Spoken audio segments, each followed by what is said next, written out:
Hai, apa kabarnya hari ini? Meskipun masih belajar di rumah, harus tetap semangat ya. Dan jaga kesehatan yang paling penting. Jangan lupa ikuti juga protokol pemerintah, seperti rajin cuci tangan dan jauhi kerumunan. Perkenalkan, nama Miss Nita Veronica dan Miss mengajar di SMK 5 Penabur, Jakarta.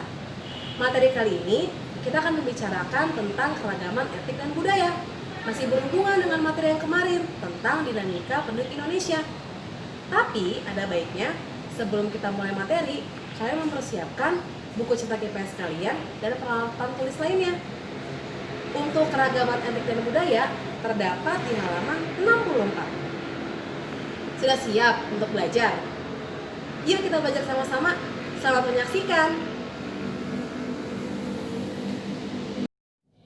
Ilmu Pengetahuan Sosial, kelas 7, online learning SMPK Penabur, Jakarta. Keragaman etnik dan budaya.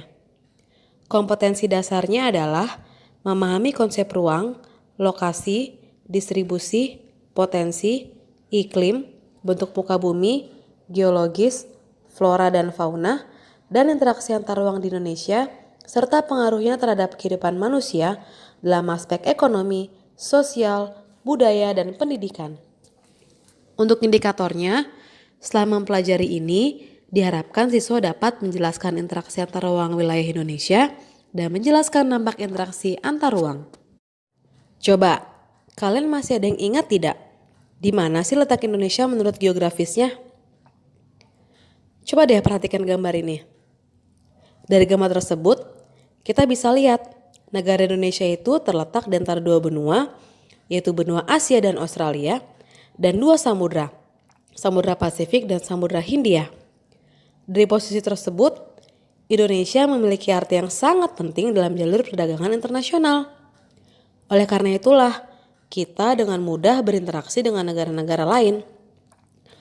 Melalui jalur pelayaran, banyak orang yang datang ke Indonesia, mereka membawa kebudayaan. Jadi, tidak menutup kemungkinan kalau kebudayaan mereka berpadu dengan kebudayaan Indonesia.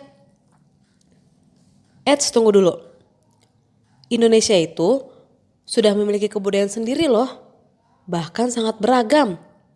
Kita tahu Indonesia adalah negara kepulauan yang terbentang dari Sabang sampai Merauke. Keragaman budayanya itu kita bisa lihat dari bahasa daerah, pakaian, adat istiadat, lagu, tarian, dan masih banyak lagi yang lain. Perpaduan antara kebudayaan Indonesia dan kebudayaan asing dapat berbentuk asimilasi ataupun akulturasi. Apa ya asimilasi dan akulturasi itu?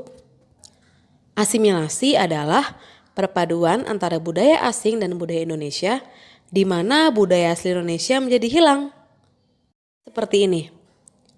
Ada yang tahu tidak? Itu gambar siapa?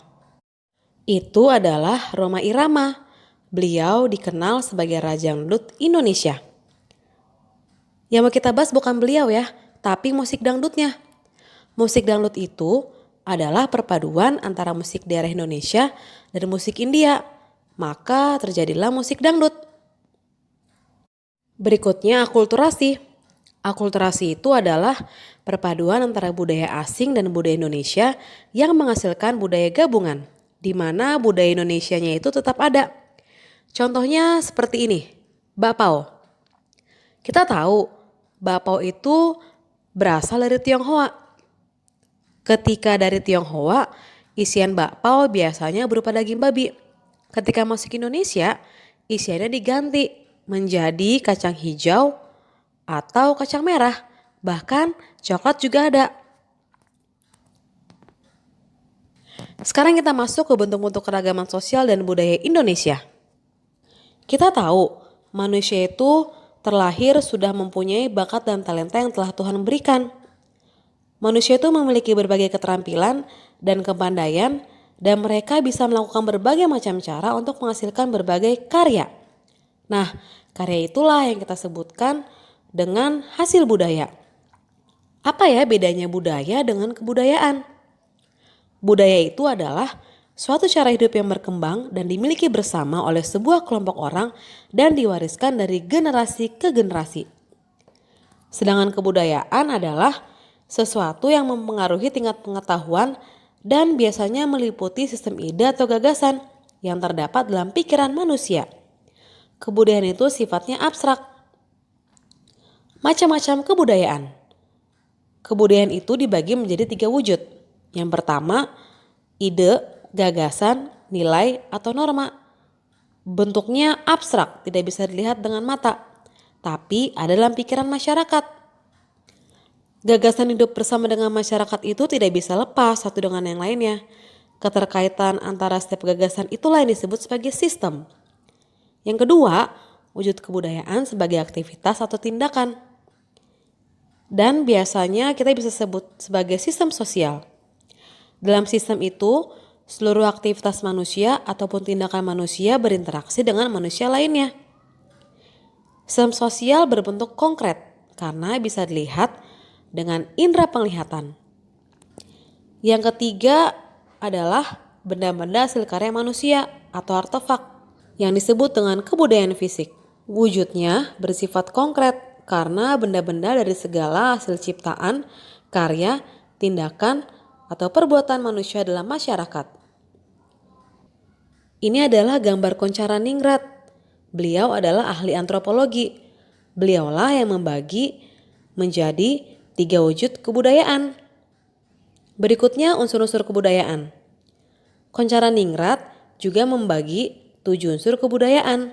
Ada kesenian, sistem teknologi dan peralatan, sistem organisasi masyarakat, bahasa, sistem mata pencarian hidup dan sistem ekonomi, sistem pengetahuan, serta sistem religi. Ketujuh unsur kebudayaan ini disebut juga sebagai unsur kebudayaan universal. Kenapa universal ya? Jelas, 7 unsur tersebut ada di setiap masyarakat. Dan 7 unsur kebudayaan ini sudah menjelma menjadi 3 wujud kebudayaan yang sudah tadi Miss jelaskan. Contohnya seperti ini, sistem religi. Sistem religi itu memiliki gagasan tentang Tuhan, dewa-dewi, roh-roh halus, surga, dan neraka. Lalu wujud yang kedua, sistem religi juga mempunyai pola-pola aktivitas atau tindakan.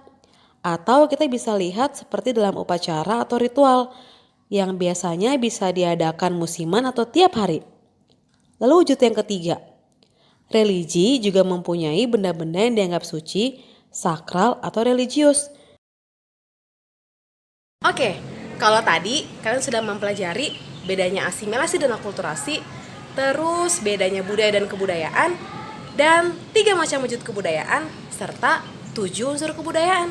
Sekarang kita masuk ke materi berikutnya, yaitu tentang keragaman suku bangsa. Kita mau bahas apa ya kali ini ya? Kita mau bahas tentang kenapa sih suku bangsa Indonesia itu bisa beragam dan tentang asal-usul nenek moyang bangsa Indonesia. Selamat menyaksikan ya. Keragaman suku bangsa. Suku bangsa itu adalah bagian dari suatu bangsa.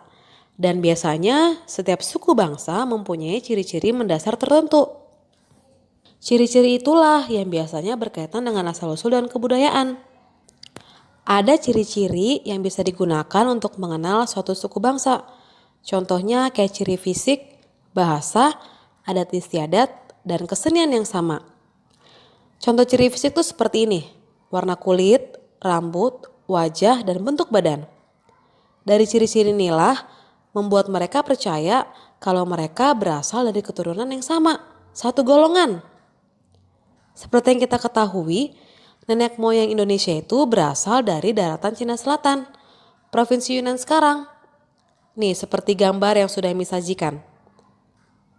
Dari peta tersebut, kita bisa lihat Provinsi Yunnan itu yang berwarna merah. Mereka datang ke Indonesia melalui 2 gelombang. Yang pertama, itu terjadi sekitar 3.000 tahun yang lalu. Mereka dikenal sebagai rumpun bangsa Proto-Melayu atau Melayu tua. Mereka bermukimnya di pantai. Dan suku bangsa termasuk Melayu tua itu ada suku Batak di Sumatera, Dayak di Kalimantan, dan Toraja di Sulawesi. Gelombang yang kedua terjadi sekitar 2000 tahun lalu. Disebut rumpun Deutero Melayu atau Melayu muda. Mereka mendesak Melayu tua untuk ke pedalaman Nusantara. Yang termasuk suku bangsa Melayu muda itu ada suku Jawa, Minangkabau, Bali, Makassar, Bugis, dan Sunda. Oh iya, keragaman suku bangsa di Indonesia itu disebabkan oleh 6 faktor loh. Yang pertama, perbedaan ras asal. Yang kedua, perbedaan lingkungan geografis, perbedaan latar belakang sejarah, perkembangan daerah, perbedaan agama atau kepercayaan, dan kemampuan adaptasi atau menyesuaikan diri. Kita ambil contoh perbedaan lingkungan geografis. Kita tahu negara Indonesia itu berbentuk kepulauan. Penduduk yang tinggal di suatu pulau terpisah dengan penduduk yang tinggal di pulau lain. Penduduk setiap pulau pasti punya cara, kebiasaan, dan adat sendiri. Dan mereka lama-kelamaan akan berkembang dan menjadi suatu kebudayaan. Yang kedua, perbedaan bentuk muka bumi. Ada daerah pantai, dataran rendah, dan pegunungan. Penduduk itu pasti beradaptasi dengan kondisi geografis alamnya. Dan biasanya adaptasi tersebut terwujud dalam bentuk perubahan tingkah laku maupun perubahan ciri fisik. Contohnya begini, penduduk yang tinggal di pegunungan itu pasti akan berkomunikasi dengan suara yang keras supaya dapat didengar tetangganya. Lalu contoh lainnya penduduk yang tinggal di pantai. Pasti mereka memiliki keahlian menangkap ikan. Perubahan keadaan alam dan proses adaptasi inilah yang menyebabkan adanya keanekaragaman suku bangsa di Indonesia. Nah, tadi kan kita sudah melihat materi tentang keragaman etnik dan budaya. Sekarang kita masuk ke dalam tugas ya. Kira-kira tugasnya apa ya? Kita lihat slide berikutnya.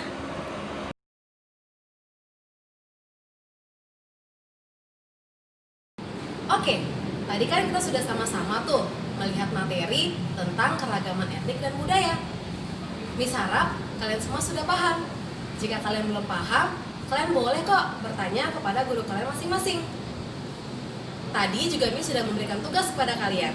Miss harap kalian bisa mengumpulkan tugas tepat waktu dan jangan asal mengerjakan. Terima kasih sudah menyaksikan materi Miss di hari ini. Sampai bertemu di kesempatan yang lainnya. Tetap semangat ya. Tuhan Yesus memberkati. You're a good, good father.